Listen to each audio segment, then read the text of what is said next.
नमो भगवते तस्मै कृष्णायादभुतकर्मणे रूपनाम विभेदेन जगत्कीलतीयो यतः सच्चिदानन्दरूपाय विश्वोत्पत्त्यादिहेतवे तापत्रय विनाशाय श्रीकृष्णाय वयं नुमः। श्रीकृष्णाय वयं नुमः। श्रीकृष्णाय वयं नुमः। श्रीमद्भागवत महापुराण चतुर्थ स्कंद 16वां अध्याय। बंदी जन द्वारा महाराज पृथु की स्तुति।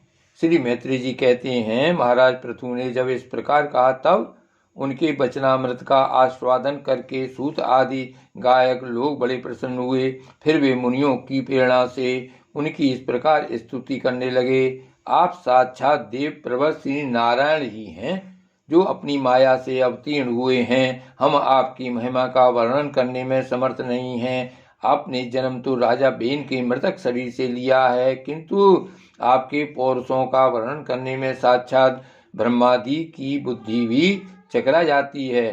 तथापि आपके कथामृत के आस्वादन में आधार बुद्धि रखकर मुनियों के उपदेश के अनुसार उन्हीं की प्रेरणा से हम आपके परम प्रशंसनीय कर्मों का कुछ विस्तार करना चाहते हैं। आप साक्षात श्री हरि के कलावतार हैं और आपकी कीर्ति बड़ी उदार है। ये धर्मधारियों में श्रेष्ठ महाराज पृथु लोक को धर्म में प्रवृत्त करके धर्म मर्यादा की रक्षा करेंगे तथा उसके विरोधियों को दंड देंगे। ये अकेले ही समय समय पर प्रजा के पालन पोषण और अनुरंजन आदि कार्य के अनुसार अपने शरीर में भिन्न भिन्न लोकपालों की मूर्ति को धारण करेंगे तथा यज्ञ आदि के प्रचार द्वारा स्वर्गलोक और वृष्टि की व्यवस्था द्वारा भूलोक दोनों का ही हित साधन करेंगे।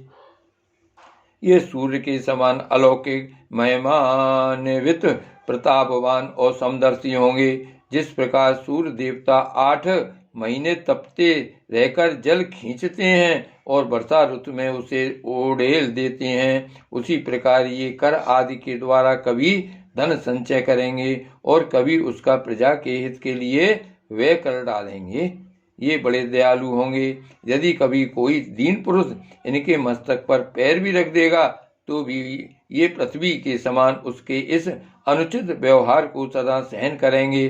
कभी वर्षा न होगी और प्रजा के प्राण संकट में पड़ जाएंगे तो ये राजवेशधारी श्री हरि इंद्र की भांति जल बरसा कर अनायास ही उसकी रक्षा कर लेंगे। ये अपने अमृत में मुख चंद्र की मनोहर मुस्कान और प्रेम भरी चितवन से संपूर्ण लोगों को आनंद मग्न कर देंगे। इनकी गति को कोई समझ न सकेगा। इनके कार्य भी गुप्त होंगे तथा उन्हें संपन्न करने का ढंग भी बहुत गंभीर होगा। इनका धन सदा सुरक्षित रहेगा। ये अनंत महात्म और गुणों के एकमात्र आश्रय होंगे। इस प्रकार मनुष्य भी पृथु साक्षात वरुण के ही समान होंगे। महाराज पृथु बेन रूप अग्नि के मंथन से प्रकट हुए अग्नि के समान है। शत्रुओं के लिए ये अत्यंत दुर्धर्ष और दुस्सह होंगे। वे उनके समीप रहने पर भी सेनादि से सुरक्षित रहने के कारण बहुत दूर रहने वाले से होंगे। शत्रु कभी इन्हें हरा न सकेंगे। जिस प्रकार प्राणियों के भीतर रहने वाला प्राण रूप सूत्रात्मा शरीर के भीतर बाहर के समस्त व्यापारों को देखते रहने पर भी उदासीन रहता है, उसी प्रकार ये गुप्तचरों के द्वारा प्राणियों के गुप्त और प्रकट सभी प्रकार के व्यापार देखते हुए भी अपनी निंदा और स्तुति आदि के प्रति उदासीनवत रहेंगे। ये धर्म मार्ग में स्थित रहकर अपने शत्रु के पुत्र को भी दंडनीय न होने पर कोई दंड न देंगे और दंडनीय होने पर तो अपने पुत्र को भी दंड देंगे। भगवान सूर्य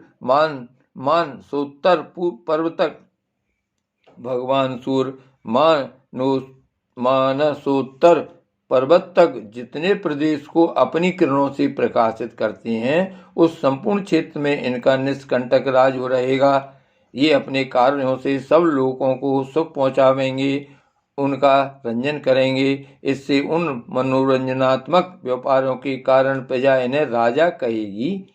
ये बड़े दृढ़ संकल्प, सत्य प्रतिज्ञ, ब्राह्मण भक्त, वृद्धों की सेवा करने वाले, शरणागत वत्सल, सब प्राणियों को मान देने वाले और दीनों पर दया करने वाले होंगे।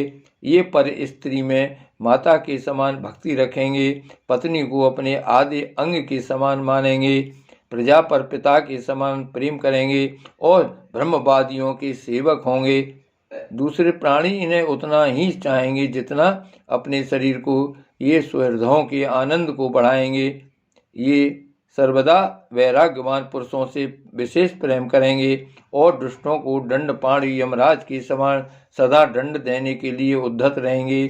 तीनों गुणों के अधिष्ठाता और निर्विकार साक्षात श्री नारायण ने ही इनके रूप में अपने अंश से अवतार लिया है, जिनमें पंडित लोग अविद्यावश प्रतीत होने वाले इस नानात्व को मिथ्या ही समझते हैं।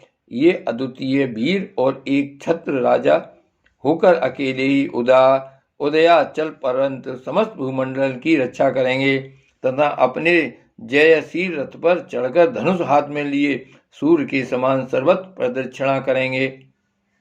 उस समय जहां तहां सभी लोकपाल और पृथ्वीपाल इन्हें भेंटे समर्पण करेंगे। उनकी स्त्रियां इनका गुणगान करेंगी और इन आदिराज को साक्षात श्री हरि ही समझेंगी। ये प्रजापालक राजाधिराज होकर प्रजा के जीवन निर्वाह के लिए गौरूप धरणी जीवन निर्वाह के लिए ये प्रजापालक राजाधिराज होकर प्रजा के जीवन निर्वाह के लिए गौरूप धारणी पृथ्वी का दोहन करेंगे और इंद्र के समान अपने धनुष के कोनों से बातों की बात में पर्वतों को तोड़ फोड़कर पृथ्वी को समतल कर देंगे। रणभूमि में कोई भी इनका वेग नहीं सह सकेगा। जिस समय ये जंगल में पूंछ उठाकर विचरते हुए सिंह के समान अपने आजगब धनुष का टंकार करते हुए भूमंडल में विचरेंगे, उस समय सभी दुष्टजन इधर उधर छिप जाएंगे। ये सरस्वती के उद्गम स्थान पर 100 अश्वमेध यज्ञ करेंगे। ये सरस्वती के उद्गम स्थान पर 100 अश्वमेध यज्ञ करेंगे। तब अंतिम यज्ञानुष्ठान के समय इंद्र इनके घोड़े को हरकर ले जाएंगे। अपने महल के बगीचे में इनकी एक बार भगवान सनत कुमार से भेंट होगी। अकेले उनकी भक्ति पूर्वक सेवा करके वे उस निर्मल ज्ञान को प्राप्त करेंगे जिससे परब्रह्म की प्राप्ति होती है। इस प्रकार जब इनके पराक्रम जनता के सामने आ जाएंगे तब ये परम पराक्रमी महाराज जहां तहां अपने चरित्र की ही चर्चा सुनेंगे। इनकी आज्ञा का विरोध कोई भी न कर सकेगा तथा ये सारी दिशाओं को जीतकर और अपने तेज से प्रजा के क्लेश रूप कांटे को निकालकर संपूर्ण भूमंडल के शासक होंगे। उस समय देवता और असुर भी इनके विपुल प्रभाव का वर्णन करेंगे। श्री भागवत भगवान की जय। श्री गोवर्धननाथ की जय। श्री वल्लभाधीश की जय। परम दयाल गोसाई महाराज की जय। श्याम स्वरूप श्री यमुने महारानी की जय। श्री गोकुलनाथ की जय। जय जय श्री गोकुलेश, जय जय श्री गोकुलेश।